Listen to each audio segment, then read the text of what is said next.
Magandang umaga po sa lahat. Yung nakaraan pong ginawa nating video na tutorial kung paano po gamitin yung SIM card gamit ang Wi-Fi. Para lang po ito sa mga walang signal ang SIM card. Tulad po namin dito sa Duyay, wala pong signal dito ang SIM card namin. Bali, ang gamit lang po namin dito ay Wi-Fi.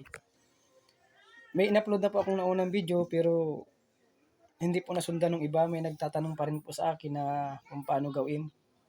Ulitin ko po ng paliwanag sa inyo. Masusundan nyo po yan. Madali lang naman po yan. Sige po, umpisahan na natin. Nandito na po tayo sa ating home screen at hanapin na po natin ang ating cellphone.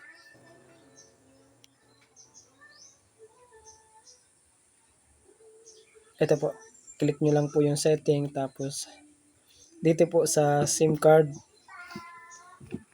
setting ng inyong cellphone. I-click nyo lang po yan.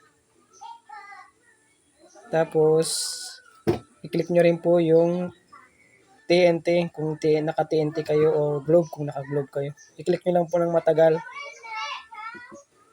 Tapos, hanapin nyo po ang Wi-Fi calling. I-click nyo rin po siya. Tapos, yan, lalabas po dyan yung use Wi-Fi calling. Sa akin kasi, naka-on na siya. In-on ko na siya. Tapos dito sa calling preference, iba-iba ang settings niyan sa ibang cellphone. Sa akin Infinix, nakadiretso na siya. Yan o. Bali, hanapin nyo lang dyan yung call over Wi-Fi. Tapos, click nyo. Okay na yun. Tapos, i-back nyo ulit. I-back nyo siya. Tapos, pumunta kayo sa message. Yan.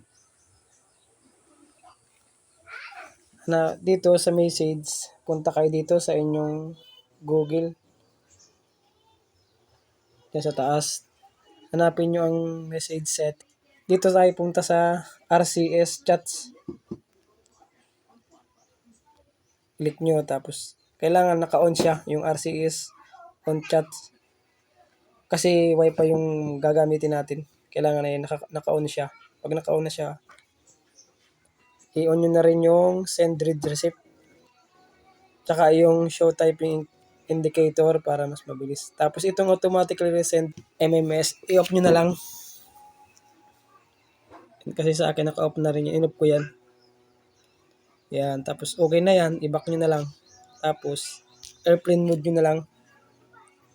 Mga 5 seconds or 10 seconds airplane mode nyo.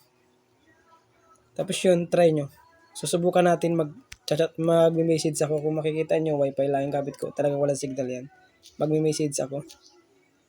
Para, tulad nito, ito yung number ng asawa ko.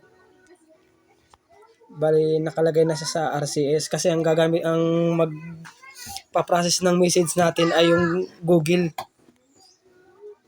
Tulad nito. Copy-paste na lang natin. Yan, I love you. Ay, may puso-puso pa. Ayun, kung nakita nyo, nag-check na siya, automatic. Nag-send na siya kasi may check na siya eh. So, ibig sabihin, gumana siya. Yun lang po, sana masundan nyo. Kung hindi nyo masundan, ulit-ulitin nyo na lang po para masundan nyo kung paano gawin yung tutorial.